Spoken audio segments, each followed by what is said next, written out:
want to talk about some new developments involving the election software company called Konnech. Now, Konnech, which is Konnech, has provided election software services to a whole bunch of places in the United States. In California, to Alameda County, Contra Costa County, in Colorado, Denver County, in Michigan, Detroit County, in Virginia, Fairfax County, in Missouri, St. Louis County, Travis County, Texas, Allegheny County, Pennsylvania. So this is a election software company with its tentacles in a number of parts of the U.S. And Konnech evidently has been also collecting data on poll workers and election officials, a lot of data that involves their names, their addresses, their social security numbers, and so on. And this data, it was revealed several months ago by True the Vote, Catherine Engelbrecht and Greg Phillips, is stored on servers in China, which means that it is available, or that the Chinese government, the Chinese Communist Party, has access to it. Now, think about the absurdity of this. Chinese officials have access to sensitive U.S. election data. Now, True the Vote blew the whistle on this, and there was a notable arrest of the CEO of Konnech, a guy named Yu, by the LA DA, George Gascon. The LA authorities seized a bunch of hard drives and digital evidence, and then mysteriously the case against Konnech was dropped. In fact, at the same time, Konnech filed a lawsuit against True the Vote. This lawsuit was before a judge, U.S. District Judge Kenneth Hoyt.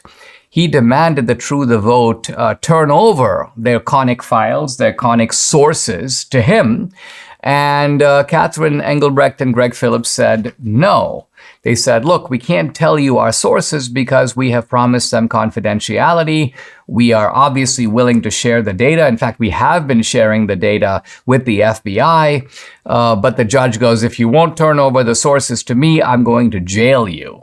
Wow. And in fact, he did. Catherine and Greg were in jail for 10 days. For the offense, I put that in quote marks, of not turning over their Konnech source. And then the appellate court ordered them released.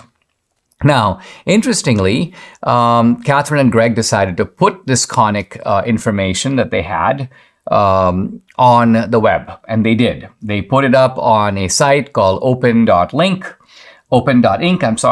and the very next day, Konnech dropped all charges against Greg and Catherine. It's almost like Konnech realized, oh, they've got the goods on us.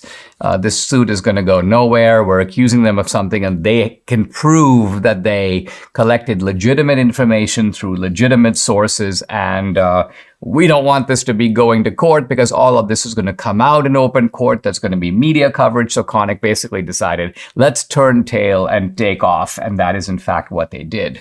But the new development is this. And it turns out that Catherine and Greg were working with local offices of the FBI in Texas and a couple of other places. And the FBI was very interested. They were cooperating with Catherine and Greg. Catherine and Greg have, in fact, released emails with a number of FBI agents where they're asking for more information. They're following up on leads. And then guess what? The FBI case was turned over, or maybe it was pulled in by the Washington, D.C. headquarters of the FBI. And this is where everything changed. We know that the Washington office of the FBI, by the way, is thoroughly corrupt. This is the same office that has been doing one-sided investigations of Trump, yes, but letting Biden off the hook and covering up for Biden. So it seems like what happened is that once the corrupt people at the top of the FBI got a hold of this case, they spun it around. And suddenly FBI agents were calling Catherine and Greg saying, we think you broke the law. How did you get this information? So initially, they were using the information to try to track down what Konnech was up to, and then they turned the whole thing upside down and began to examine, or you can say investigate, Catherine and Greg as if they were in fact the true malefactors and the true lawbreakers. what we can conclude from all this is that the FBI, and this is Washington, D.C., knew about Konnech. They knew about Konnech's ties to to Chinese officials and the Chinese Communist Party. They dropped the investigation into Konnech. They tried to go after Catherine and Greg. And so this just shows you the extreme lawlessness at the top of America's top investigative agency. This ultimately, the most lawless guys around may not even be, certainly are not Catherine and Greg, and may not even be Konnech. It's actually the Federal Bureau of Investigation.